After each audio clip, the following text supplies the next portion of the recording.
Hello, YouTube. It's your boy Nathan coming to you to do another recap video. Today we are talking 90 Day Fiancé Before the 90 Days, Season 8, Episode 12, Final Boarding Call. So yeah, let's just get on into it. The first couple I want to talk is Elise and Joshua. So we met Joshua in this episode. Now, we already starting off with some lies here too. When we met Elise last week, she said that Joshua was still living with his parents and everything, and there was a thing because he broke and stuff. But we met Joshua in this episode, and when Elise comes to Australia, they're supposed to be getting like some kind of rental apartment like for her stay there, and he brought his roommate Chris to help him with that because he's really broke and everything. Well, the truth of the matter is that Joshua doesn't really live with his parents. He actually has a roommate that's a female. Now, we kind of knew that a little bit from the previews, but still, I thought, at least in that moment, he was living with the parents. So, but anyway, in this episode, Elise is like packing up and ready to go to Australia. And she gets to the airport, and she actually had gotten a visa, and somehow, some way, her visa at the airport was getting denied, and it was denying like 8 times. Like the guy had to refresh the screen like 8 times. Finally, they fixed it because Elise's dumb self put her last name with her first name, and her first name with her last name, and it didn't match the passport or whatever and everything. So that's where what took so long, and she was about to have a fit and everything. But she got it to work, and she flies out to Australia. Again, we meet Joshua. He's with his best friend Chris. And Elise had said that Joshua was involved in some kind of like boating accident. Like he said like a few weeks ago with his job, like there was some kind of accident with this boat or whatever, and he's like really on thin ice with his job because of this and everything. And she's just like, his whole life is just like falling apart in front of his eyes, like as she's preparing to come and stuff and everything. So she said this is like pretty alarming to him and everything. Now, when Joshua and his roommate Chris go to the airport, they're all dressed up like in tuxedos and everything, and we're in suits and stuff. And we're not tuxedos, just plain suits and stuff. Apparently, there's some kind of event at a bar that they want to go to after they pick up Elise, and they expect Elise to go with them.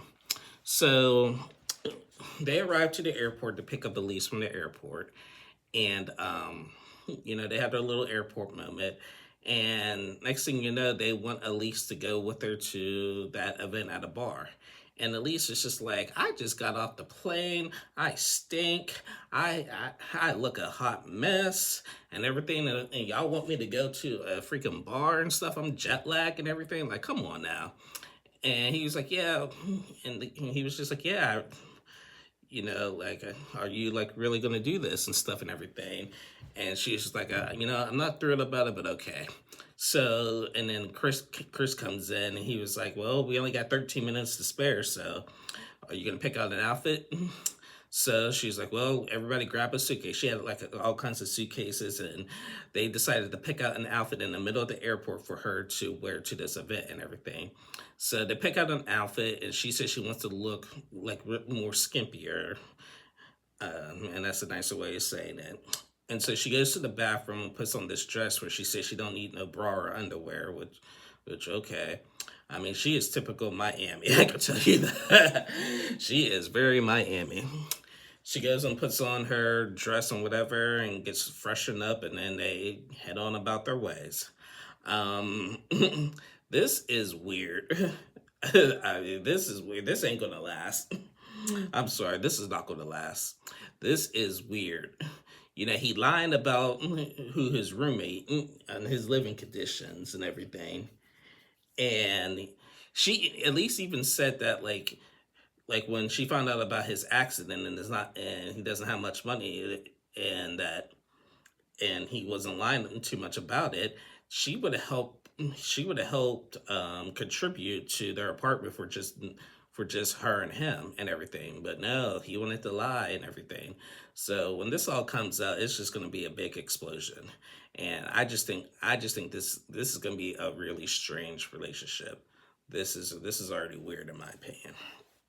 So yeah, that was Elise and Joshua. Next couple I want to talk is Forrest and Sheena. So remember what happened last week. Forrest and Sheena got engaged, and we left off with Mother Molly having a meltdown. She's still having a meltdown about it, telling Forrest, you're just as full of crap as a goose on Christmas or whatever, and everything. And Forrest is just like, you know what? After all of this, Mom, you can either be in our lives or not. He basically gave Mother Molly an ultimatum. You can either be in our lives and accept this engagement or not. And she was like, you're really giving me an ultimatum? You're really giving me an ultimatum? And she was like, well, Molly, your son is grown and I'm an adult and everything. And she's just like, I'm sure when Sheena told you all about it, it was just all sad excuses and everything. He was like, no. She actually gave me a real legitimate response about like what's really happening and everything. And it's like, oh, you forgive her already, boy, please, and everything. So yeah, he gave her an ultimatum, and she was just like, oh, so you're the big man now. You think you big and grown and stuff and everything. And he's like, yeah, I am, and everything. And you can either accept it or not. So then Molly starts having a Sheena moment, and she starts breaking down like this and everything. I'm starting to act like Sheena now and everything. And so Forrest and Sheena's like, you know what? I'm done with this conversation. Good night and everything. Now Forrest did say he does not want to lose his mom like this and everything. He told his mom, he was like, Mom, I know you're going to be in our lives. And she was like, really? I think you're going to be surprised. And he even asked his stepdad Dev, who just remained quiet, like, Dev, do you not see what's going on here? What do you think? He's like, and I ain't getting into this. This is between Molly and you. Like, don't put me in this. I'm kidding. Dev was quiet as he could be during this conversation. Oh my goodness. Now, I didn't report on this. Like, I know like other people have reported on this. I haven't yet. There's been rumors and basically confirmations that Forrest and Sheena kind of met already prior to the season being filmed. I guess they met either in 2019 or 2022 or 3 and stuff. At first, I'm thinking, well, maybe their scenes were filmed during that time because sometimes there are couples, their scenes that do film like years before it airs. But there's been pictures and stuff leaked that they had met before this season. So a lot of people are kind of irritated and pissed off because of the storyline. I can forgive that. I can forgive that because I do like Forrest and Sheena as a couple. And like this storyline, it's really cute, but what's keeping this storyline just like little slightly cringy is Mother Molly and stuff. And regardless of whether they met or not and everything, like Wonder Molly is just, and she even said like, she's, with Forrest being autistic and everything, she's trying to protect him because he's been taken advantage before, which is rightfully so. But I do think like Sheena's not like that girl from Indonesia. I do think she's more genuine. Like, she just needs to like really figure like just chill and just figure out just how to handle things and not just like try to be what she's doing is just trying to be a people pleaser. You can't please everybody because the more you do that, just the more it's just going to make things worse. So I think that I think Forrest and Sheena are an authentic couple and everything, and I'm really pulling for them. I really pulling for them. But anyway, that was Forrest and Sheena. Next couple I want to talk is Rick and Trisha. Now, we haven't seen Rick and Trisha in a few weeks since like before the Super Bowl break. Remember the last time we saw them, Rick had told Trisha about him going to Columbia to meet his ex and everything, and Trisha was heartbroken. This episode, we seen him for the first time in a few weeks, and Trisha is still like dumbfounded about the information she had just heard, and they go back to their little hotel room and everything, and she gives Rick a chance to explain himself and everything, and low key she kind of forgives him. Now, here's the thing though. She made a valid point. She's like, Rick, you accusing me of like lying and cheating on my ex, talking to my ex and everything, but you're the one who's really doing it. Yes, the people who be accusing people of doing stuff like that are doing it themselves. It happens all the time. It happens all the time. Like you're saying I'm cheating and lying and this and that, well, it's actually you the whole time. Absolutely.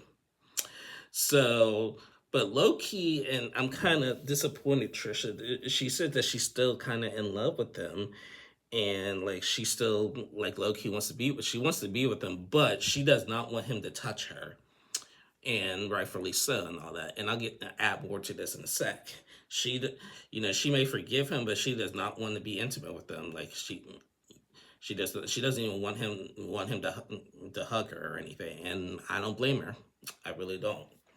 So later they decide to go on a date. They go out to this little Madagascar and like fight place, like where they meet in the it's like basically boxing, but they don't have any headgear.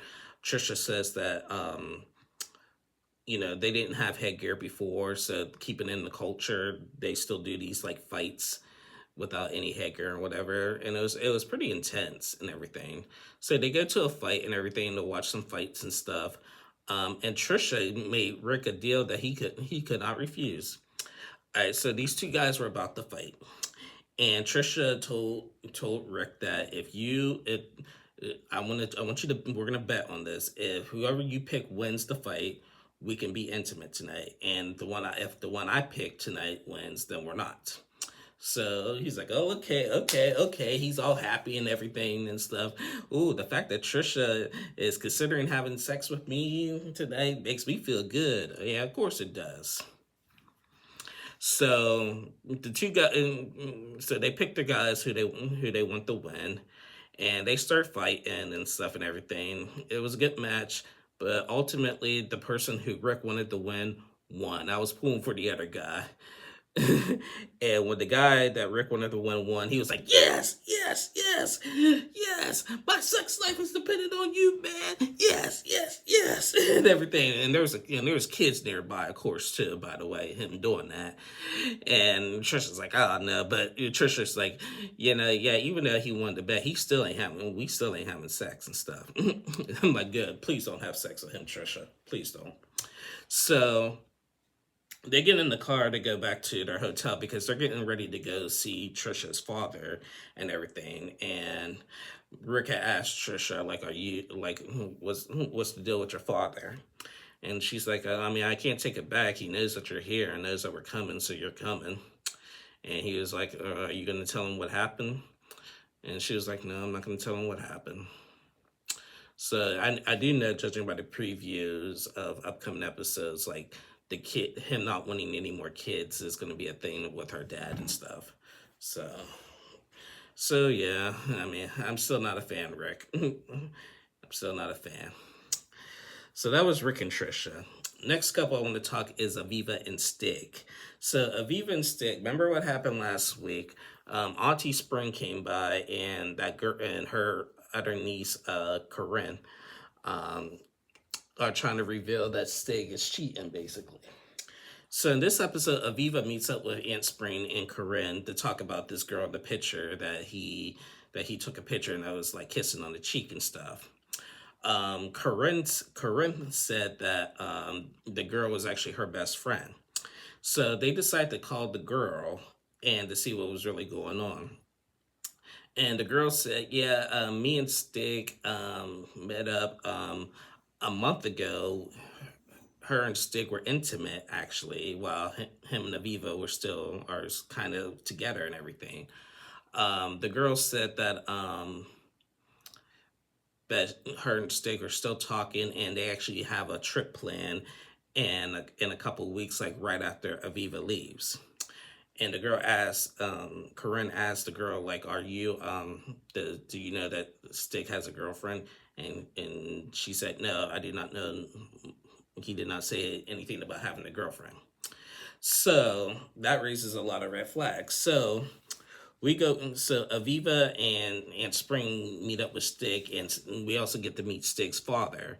Stig tells his father, like, "Look, Aviva and her aunt are here. They're thinking, they see me with the picture of this girl and everything. They're thinking I'm cheating on her and everything. Like, what do I do and stuff?" And he was like, "Well, are you?" And he was like, "No, I'm serious, and everything." Because the dad even pointed out, you know what, Stig does have like a thing when talking to a lot of females and just getting himself into trouble. So we need to hear like all the sides to the story. So Aviva, Aunt Spring, Stig, and Stig's father all meet up, and Aviva tells the father what they found out from the girl and from Corinne and stuff and everything. And there were some points that were there were some legitimate points that were made. The girl did not provide like a. The dad asked her, "Do you have like any like other screenshots and stuff and everything other than that one little text message and everything?" Because everything that they have was just really like really small and really nothing outrageous and stuff and everything. And Stig said, "But Aviva, I'm bringing you here to meet my father. And by the way, when we were talking, you know my location and everything. So how can I do that and stuff and everything?" And she doesn't provide much accurate evidence and stuff and everything. Which he was right. There wasn't much evidence and stuff and everything. So Aviva is going to take Stig's word for it for right now. And she said, "But if I do find out something different, then we're done." But then Stig tells the producers that before him and Aviva got exclusive, that, you know, he was like, you know, entertaining a lot of women and stuff and everything. He said he wasn't sleeping around, but because he didn't know, like, because he said him and Aviva weren't together in real life at that point. And I mean, I'm not saying it's okay, but, you know, it, that's tough and stuff, but he's worried that Aviva's going to find out. Now, he did say that he wasn't sleeping around and stuff, but he wasn't entertaining a lot of people. Now, rumor has it that Aviva and Stig probably ain't together anymore, and I know they're not following each other on social media and stuff, so so I'm curious to see what really went down, but I'm guessing something along the lines of that and stuff. But yeah, but when Stig got called out on it, I feel like he is lying on something because he keeps smiling and stuff and everything, just like, oh my god. But he said he swore, so I don't know. He's lying about something, and I guess that's what he's actually lying about. So I'm gonna give him a pass on this girl on the fan, but clearly he's got other skeletons in his closet, clearly. So we'll see how that all plays out. So that was Aviva and Stig. And the last couple we gotta talk is Lisa and Daniel. Oh my god. We first opened this episode. I don't know what Lisa ate the night before. We opened this episode with Lisa cleaning up because she had an accident in the middle of the night. She actually went number 2 and crapped the bed in the middle of the night, and on top of that, even crapped a little bit on Daniel. Ugh, ugh. How is a health for maybe I guess healthy a 52-year-old woman having accidents like that? I mean, she said like the spicy food that they ate made her sick. Okay, I understand it makes you sick, but you really you really couldn't make it to the bathroom in time and everything. You really crapped the bed. Like what? That is disgusting. Ugh. So they had to clean that up. Daniel is like, well, I still love you, no judgment. So they had to go call room service to come help and clean that crap up and everything. And then they decided to go to a freaking cooking class that made matters worse. And they go to the cooking class, they meet with the instructor that teaches them how to do all this Nigerian delicacies and whatever. I'm not even going to pronounce the names of what they were. I know there was some catfish involved and some other weird names. Um, it's their culture, no judgment. It's their culture with their food and stuff, but it didn't look appealing. But Lisa tried her best in the cooking class. And then after it was all said and done, they had a little date night on, like outside of the building of the cooking class and stuff and everything. And then we got to the moment we've all been waiting for, kind of. Lisa confessed to Daniel about her previous marriages. He now he knows that she's been married before and to her daughter Faith's dad and stuff and everything, but 5 times she confesses that she's been married 5 times and everything. And at first he was okay with the 5 times because like, you're my girl now. But the thing is, she admitted that she's still legally married to her 5th one. When she said that, he was upset. He was like, I'm sleeping with another man's wife. And the problem is that like, she still didn't tell him that it's not even a man that she's married to. That's a freaking woman. It's a woman and stuff. And so, like, she tried to explain that, they are legally separated and it's been 9 years and stuff and everything. He was like, it doesn't matter. Like, why didn't you tell me that and everything? And so Lisa starts crying and everything. I'm sorry, I'm a terrible person, but I love you, Daniel. But Daniel did not want to hear any of it. He did not want to hear any of it and stuff and everything. The producers did say, well, in America, they are legally separated. He was like, don't tell me about what they are in America. This is a sin. Like, I could be disowned. I could be banished and everything. I'm sleeping with another man's wife and everything. I could be banished. And so he was just like, he was really upset, like, and rightfully so and everything. And the thing is, what pisses me off about it is that she's still lying. I was so happy that she finally told him, but then she still didn't tell him that it's not even to a man, it's to a woman. And so they go back to the hotel and she gets a separate room and she calls her daughter Faith, and Faith was flat out asked her, did you tell him that it's actually a woman? She's like, no, I can't do it right now. He's already upset that I'm still married. That's just going to make matters worse. I'm like, you got to do it. You got to do it. And she just keeps digging herself into bigger holes and stuff and everything. Now, I've seen an interview about Lisa's fifth marriage, her 5th spouse, and the ex-wife and everything. And there's just a lot that goes into it. So make sure you guys go find that interview. But there is a lot to unpack there and everything. Lisa needs help. She really needs help. And I said this at the beginning of the season, justice for Faith, because I feel so bad for Faith that had to get through all of this and everything. And Lisa was just like, Daniel is the one. I'm going to fight for Daniel. I'm going to fight for Daniel. He's the one, blah, blah, blah, and everything. So, wow. And then judging by the previews of next week, she's still trying to con him Daniel was just like, she called me a liar and a scammer, but she's the scammer. He's absolutely right. She is the one scamming. And look what she's trying to do. She still hasn't even told him about her still being married, not to the woman. He thinks it's a man. It's actually a woman. And then next week, she's trying to take him on a romantic getaway and stuff and everything. And he's like, is this a trap? We ain't doing this. We are not doing this at all. Oh my God, this woman needs help. I will admit, though, I do like how, like, compared to other, like, older women to the Nigerian men, I do like how Lisa treats Daniel, though, at least. Because, you remember the other baby girl Lisa with Usman. We've seen Kimberly with Usman. We've seen Angela with Michael.